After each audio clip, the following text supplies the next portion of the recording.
Hello बच्चों, आप सब कैसे हैं? अच्छे ही होंगे। आज मैं विजय बहादुर मौर्य सर आपको हिंदी व्याकरण के बारे में बेसिक बातें बताएंगे।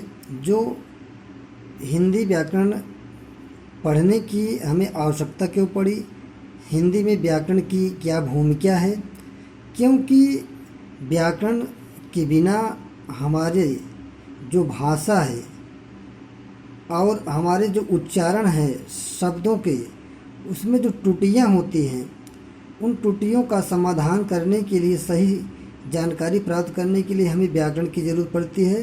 तो आज व्याकरण का मैं जो आपको पाठ बताने जा रहा हूँ वह फंडामेंटल बेसिक व्याकरण है। देखिए, इसमें किसी भी भाषा का सही विश्लेषण करना या किसी भी भाषा का सही विवेचना करना व्याकरण कहलाता है। कहने का अभिप्राय बच्चों, व्याकरण के द्वारा ही यह संभव है किसी भी भाषा का सही ज्ञान प्राप्त किया जा सकता है। क्योंकि व्याकरण चाहे वो ग्रामेटिकल जो होता है, चाहे अंग्रेजी का व्याकरण हो, ग्रामर हो, या हिंदी का हो या संस्कृत का हो, क्योंकि व्याकरण के ज्ञान के बिना किसी भी लिटरेचर का साहित्यिक ज्ञान या टेक्स्ट बुक का जो ज्ञान होता है वो अधूरा रह जाता है। इसलिए हमें व्याकरण के माध्यम से शब्दों का और वर्तनी का सही आकलन करना सीखा जाता है। तो देखिए, इसमें मैंने आपको बताया किसी भी भाषा का सही विवेचना करना होता, विश्लेषण करना, जांच परख करना ही व्याकरण कहलाता है। क्योंकि इसकी परिभाषा देखिए बहुत ही सरल, बहुत ही सुंदर है। व्याकरण वह शास्त्र या विद्या है जिसके द्वारा हम किसी भी भाषा का शुद्ध लिखना, पढ़ना, बोलना, समझना सीख जाते हैं, उसे व्याकरण कहते हैं। व्याकरण वह शास्त्र या विद्या है जिसके द्वारा हम किसी भी भाषा का शुद्ध लिखना, पढ़ना, बोलना, समझना जान जाते हैं, उसे व्याकरण कहते हैं। अब व्याकरण के महत्वपूर्ण जो 4 अंग हैं, मुख्य 4 अंग हैं बच्चों, उसमें सबसे इम्पॉर्टेंट चीज़ आप लोग अभी नहीं जानते थे व्याकरण के कितने मुख्य अंग हैं। तो व्याकरण के मुख्य 4 अंग हैं, जिसको वर्ण विचार, शब्द विचार, वाक्य विचार और पद विचार में बांटा गया है। वर्ण विचार, शब्द विचार, वाक्य विचार और पद विचार। क्योंकि आपको मालूम होगा कि हिंदी वर्णमाला की सबसे महत्वपूर्ण बिंदु जो होता है वर्ण को अक्षर या ध्वनि भी कहते हैं। अब इसकी परिभाषा देखिए, भाषा की सबसे लघुत्तम माने होती छोटी इकाई, भाषा की सबसे लघुत्तम इकाई को हम वर्ण या ध्वनि कहते हैं।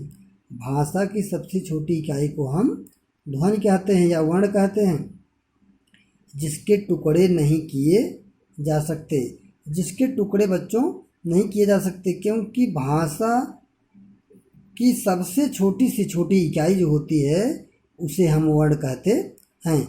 अब देखिए, अभी व्याकरण के मुख्य 4 अंगों में आपको एक पार्ट्स के बारे में मैं बारी बारी बताऊंगा। इसको आप व्यवस्थित नोट्स बना लेंगे और ये आगे आपको काम आएगा, क्योंकि व्याकरण का बेसिक जानना बहुत ज़रूरी है। उसके बाद हम आगे और आपको इसके बारे में बता रहे हैं। देखिए, फिर आता है इसके बाद वर्ण विचार, जो अभी पढ़े।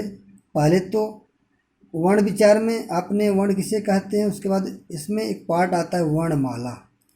अभी बच्चों से पूछा जाता है कि वर्णमाला किसे कहते हैं, वर्णमाला कितने होते हैं।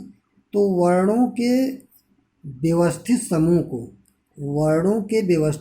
को वर्णमाला कहते हैं। क्योंकि हिंदी में कुल वर्णों की संख्या 52 होती है, जिसमें मूल वर्ण जो होते हैं 45 होते हैं, 45। इसमें 11 स्वर होते हैं, 33 व्यंजन होते हैं और आपके संयुक्ताक्षर व्यंजन होते हैं। ये सब मिला करके जो वर्णों की तालिका बनती है, का खा गा घा से लेकर ज्ञ तक, इसी शब्द वर्णों का जो समूह होता है, क्रमबद्धता होती है, उसे हम वर्णमाला कहते हैं।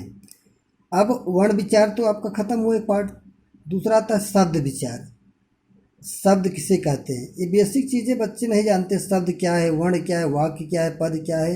तो आज इस व्याकरण की कड़ी में छोटा सा जो पार्ट लिया गया है, जिसको हम फंडामेंटल कहते हैं, बेसिक नॉलेज। देखिए अब शब्द किसे कहते हैं, शब्द की परिभाषा आप जान लीजिए। दो या दो से अधिक, दो या दो से अधिक वर्णों के सार्थक मेल को शब्द कहते हैं। दो या दो से अधिक वर्णों के सार्थक मेल को शब्द कहते हैं, जिसका कुछ उचित अर्थ निकले। जैसे शब्द आप ऐसा बनाएं जिसका कुछ सार्थक शब्द अर्थ निकले। शब्द ऐसा होना चाहिए, दो या दो से अधिक वर्णों के सार्थक मेल को हम शब्द कहते हैं, जिसका कुछ उचित अर्थ निकले। अब दो पार्ट आपका, एक वर्ण विचार, दूसरा शब्द था। अब तीसरा वाक्य विचार। तीसरा क्या है? वाक्य किसे कहते हैं? व्हाट इज सेंटेंस कहते हैं ना अंग्रेजी में। सेंटेंस क्या, वाक्य क्या है? अब आप जान लीजिए वाक्य, बच्चों को जानना बहुत ज़रूरी है। तो हिंदी पूछता वाक्य किसे कहते हैं, तो इसकी परिभाषा बहुत सिंपल सी है। शब्दों के सार्थक मेल को हम वाक्य कहते हैं। किसको कहते हैं? शब्दों के सार्थक मेल को वाक्य कहते हैं बच्चों। अब आता है इसमें पद विचार। अंतिम पोर्शन जो आपका आता है पद विचार। वाक्य में प्रयुक्त शब्द को हम पद कहते हैं। वाक्य में प्रयुक्त शब्द को पद कहते हैं। वाक्य में जिन शब्दों का उपयुक्त प्रयोग किया जाता है, उन शब्दों को हम पद कहते हैं। जब कई शब्द मिल करके वाक्य में प्रयोग होते हैं, और जब वाक्य की जो क्रिया होती है उसमें जो प्रयुक्त शब्दों का प्रयोग किया जाता है, उसे हम पद कहते हैं। आप लोग 10वीं में पढ़े होंगे पद और पदबंध। ये बहुत पूछा जाता है पद। अब पदबंध का अर्थ जान लीजिए, पदों का समूह। पदों का समूह जो होता है उसको हम पदबंध कहते हैं। देखो यहाँ दिया गया, पदों से बंधा हो। अब इसकी परिभाषा, वाक्य के उस भाग को जिसमें एक से अधिक, वाक्य के उस भाग को जिसमें एक से अधिक पद मिलकर एक विशिष्ट अर्थ देते हैं। वाक्य के उस भाग को जिसमें एक से अधिक पद मिलकर विशिष्ट अर्थ देते हैं, उसे हम पदबंध कहते हैं। क्या बोलते हैं? पदबंध। तो वाक्य में प्रयुक्त शब्द को पद कहते हैं, और वाक्य में उस भाग को जिसमें एक से अधिक पद मिलकर विशिष्ट अर्थ देते हैं, उसे हम पदबंध कहते हैं। तो आप लोगों को क्लियर हो गया होगा पद किसे कहते हैं और पदबंध किसे कहते हैं। इसका विधिवत नोट्स बनाइए और इसका फेयर बनाएंगे। फिर क्लास में जब ब्लैक बोर्ड के सामने आएंगे बच्चों, इसको एक एक शब्द के बारे में एग्जाम्पल देकर बताया जाएगा, क्योंकि अभी आपका वीडियो के माध्यम से शॉर्टकट में मूल चीज़ें बताई जा रही हैं। अब इसमें देखिए आता है अगला पोर्शन आपका भाषा। कहते हैं व्हाट इज लैंग्वेज। भाषा किसे कहते हैं या भाषा क्या है? तो ये तो सिंपल सी बात है बच्चों। भाषा विचारों का आदान प्रदान ही भाषा है। विचार, जब विचार विनिमय हम करते हैं, जब अपने विचारों की अभिव्यक्ति एक दूसरे से करते हैं और दूसरों के विचारों की अभिव्यक्ति को सुनते समझते हैं, उसको हम भाषा कहते हैं। देखिए इसकी परिभाषा में छोटा छोटा दो बना दिया हूँ। विचारों का आदान प्रदान ही भाषा है। जो हम विचार का आदान प्रदान करते हैं उसे हम भाषा ही कहते हैं, लैंग्वेज ही है। अब इसमें देखिए, जिन ध्वनि चिन्हों के द्वारा हम अपने विचारों व भावों को, जिन ध्वनि चिन्हों के द्वारा हम अपने विचारों व भावों को दूसरों तक पहुंचाते हैं और दूसरे के विचारों व भावों को सुनते और समझते हैं, उसे हम भाषा कहते हैं। भाषा विचारों का आदान प्रदान ही भाषा है। और इसमें जिन ध्वनि चिन्हों के द्वारा हम अपने विचारों व भावों का भावों को एक दूसरे तक पहुंचाते हैं और दूसरों के विचारों भावों को सुनते या समझते हैं, उसे हम भाषा कहते हैं। तो ये आज के वीडियो में बच्चों इतना ही है। तो आपके व्याकरण का सिंपल चीज़, आपको बेसिक चीज़ बताई गई। आगे इसी में हिंदी वर्णमाला का ज्ञान, अब इसमें आपको आगे बताया जाएगा हिंदी में कुल कितने वर्ण हैं, कौन संयुक्त व्यंजन है, कौन स्पर्श है, ये अगले वीडियो में होगा। तो बच्चों आज का दिन मंगलमय हो। आप लोग लगन से ईमानदारी से पढ़ें ताकि आपका अच्छे से अच्छे अंक हासिल हो। हिंदी विषय एनसीईआरटी पैटर्न में बहुत विशेष ध्यान ग्रामर का, क्योंकि ग्रामर के द्वारा ही किसी चीज़ की सही जांच पड़ताल की जा सकती है। बच्चों आज की वीडियो में इतना, धन्यवाद।